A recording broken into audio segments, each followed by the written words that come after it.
Le nom de Dieu, c'est amour. Et face à cet amour, nous ne sommes pas capables d'aimer comme il nous aime. Son amour est immense, son amour est grand. Quand on dit son amour est grand, c'est-à-dire c'est un amour total, un amour plénier, un amour immense. Et l'homme n'est pas capable d'aimer comme Dieu aime. Non seulement à cause de sa finitude, parce qu'il est fini, il est limité, mais à cause de ce qu'il est. Il est habité par la tentation, il est habité et dérangé par le malin. L'homme doit s'abaisser. Par les gestes des cendres, l'homme apprend à s'humilier devant le grand amour de Dieu. Comment aimer comme Dieu aime. Comment être miséricordieux comme Dieu est miséricordieux.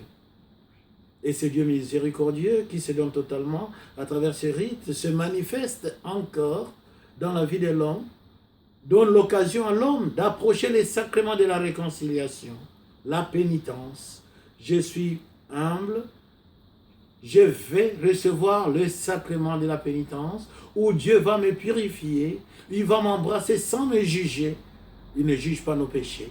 Et c'est tout un entraînement, comme dit la prière d'ouverture de mercredi des cendres. Un entraînement. On apprend à approcher Dieu. On apprend à aimer les sacrements de pénitence et de réconciliation. Parce que le malin nous écarte. Le malin nous fait comprendre même que le péché est mignon. Le péché n'existe pas. La négation du péché, c'est déjà la reconnaissance du péché. La négation du péché, c'est le refus de l'amour de Dieu. Le péché existe. Il faut dénoncer cela. Le malin fait imprimer en nous une certaine honte d'approcher ces sacrements pour ne pas dénoncer le péché, pour que les malins se réjouissent.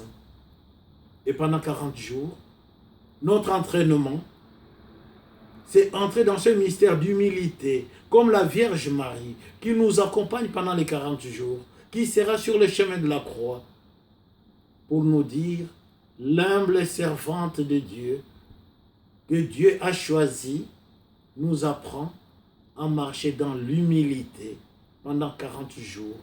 L'humilité nous fait reconnaître le péché. L'humilité nous fait avancer vers les sacrements de la réconciliation, où nous sommes pleinement purifiés dans le bain du sang du Christ, mort et ressuscité pour nous, qui dira